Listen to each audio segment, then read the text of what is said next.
విషయానికి వస్తే ముందు సారా అర్జున్ ఈ కథకి ఆత్మ, ఒక సోల్. ఆ అమ్మాయి ఆ క్యారెక్టర్కి సారా అర్జున్ ఉంటేనే తీద్దామని డిసైడ్ అయ్యాం. రేపు పొద్దున్న మీరు సినిమా చూసి ఎందుకు సారా అర్జునే ఉంటేనే తీద్దాం అనుకున్నారో మీరు కూడా ఫీల్ అవుతారని ఆశిస్తున్నాను. ఆ అమ్మాయి అంత చక్కగా చేసింది.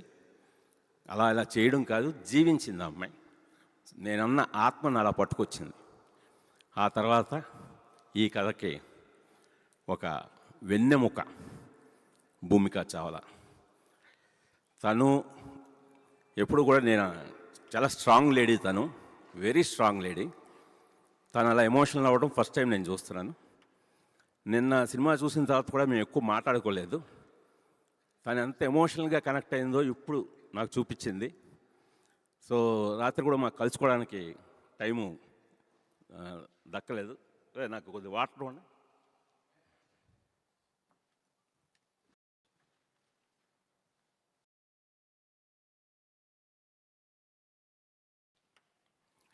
అంటే ఈ కథని భూమికా చావ్లా అనే ఆర్టిస్ట్ కాదండి, ఒక వింధ్యా వేములపల్లి అనే పాత్రలో జీవించింది ఆవిడ. నేను ఎక్కువ చెప్పకూడదు, కానీ రేపు ఆడియన్స్కే వాటి చూడబోతున్న వాళ్ళని ఒక చిన్న ప్రిపరేషన్ ఇస్తున్నాను అంతే. ఆవిడ నిజంగా ఈ కథని చదివినప్పుడు ఎంత అర్థం చేసుకున్నారో, ఆవిడ పోర్ట్రే చేసినప్పుడు కూడా నేనే చాలాసార్లు ఏంటి మన భూమికేనా 23 ఏళ్ల క్రితం ఒక్కడు స్వప్నైనా ఈ రోజున ఎంత మెచ్యూర్డ్గా, ఇంత ఒక వింధ్యా క్యారెక్టర్లో, అంటే వెరీ కాంప్లెక్స్డ్ క్యారెక్టర్ అండి.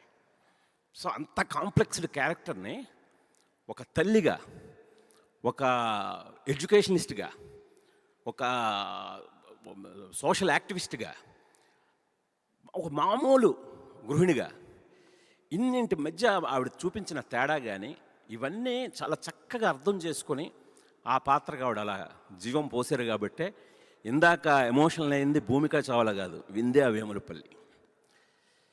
ఇంకా తర్వాత ఈ కథకి బ్రెయిన్ అనేది చాలా డేంజర్.